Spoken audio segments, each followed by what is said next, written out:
नमस्कार, मैं हुसैन रिजवी। देश के 13 राज्यों की 29 विधानसभा और 3 लोकसभा सीटों से आज बड़ा मैसेज आया है। उपचुनाव के नतीजों में कहीं बीजेपी को झटका लगा तो कहीं बीजेपी सब पर भारी पड़ी।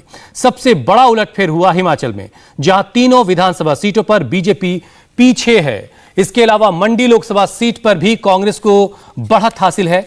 राजस्थान में भी बीजेपी का खाता खुलता नजर नहीं आ रहा। कांग्रेस दोनों सीटों पर आगे चल रही है। हालांकि एमपी और असम में बीजेपी का शानदार प्रदर्शन जारी है।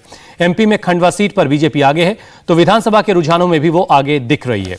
असम की सभी 5 सीटों पर बीजेपी को बढ़त है। तो आज 3 लोकसभा और 29 विधानसभा सीटों के लिए नतीजे आ रहे हैं। सबसे पहले आपको उपचुनाव के रुझानों के क्या मतलब हैं, क्या मायने हैं, यह समझाते हैं। बिहार में नीतीश को लालू से कड़ी चुनौती मिल रही है। बिहार में आरजेडी जेडीयू में कांटे की टक्कर है। उधर मध्य प्रदेश में शिवराज का जादू बरकरार है। हिमाचल प्रदेश में पिछड़ने के बाद जयराम ठाकुर के नेतृत्व पर अब बड़ा सा सवाल है। असम में हिमंता बिस्वा शर्मा की लोकप्रियता कायम है। राजस्थान में अशोक गहलोत ने दिखा दिया कि उनके जैसा जादूगर कोई नहीं।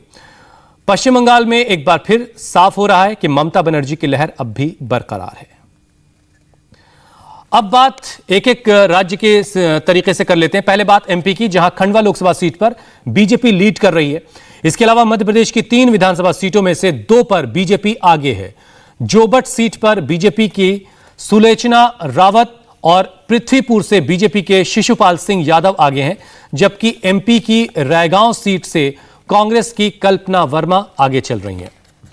मध्य प्रदेश के रुझान के मायने क्या हैं, यह भी आपका जानना आपके लिए बहुत जरूरी है। मध्य प्रदेश में बीजेपी का शानदार प्रदर्शन जारी है। खंडवा लोकसभा सीट पर बीजेपी आगे है। विधानसभा उपचुनाव में भी कांग्रेस पर बढ़त शिवराज सिंह चौहान ने बना रखी है। लोकप्रियता उनकी बरकरार है। नेतृत्व पर उठ रहे सवालों पर एक तरह से इसके बाद, इन नतीजों के बाद विराम लगेगा। आगे बढ़ गए हैं। जोबट के परिणाम मैं बहुत महत्वपूर्ण मानता हूं। अनुसूचित जनजाति में, ट्राइबल्स में, आदिवासी भाई और बहनों में काफी ये प्रचार प्रसार किया गया था कि भारतीय जनता पार्टी आदिवासी विरोधी है। हमने योजनाएं भी बनाई और उनको अपने जनजातीय भाई बहनों के सामने भी रखा। मैं बहुत प्रसन्न हूं।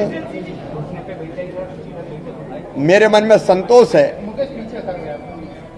कि हमने अपने जनजातीय भाई बहनों के लिए जो योजनाएं बनाई है,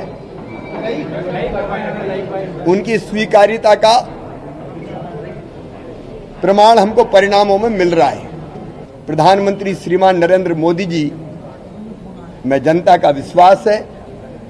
मध्य प्रदेश में भी भारतीय जनता पार्टी के सरकार ने जो काम किया है, हम लोगों ने उसको भी जनता का स्नेह और आशीर्वाद प्राप्त है। इंडिया टीवी हर वक्त हर जगह डाउनलोड करने के लिए सर्च करें India TV news Google play store या ऐप स्टोर पर।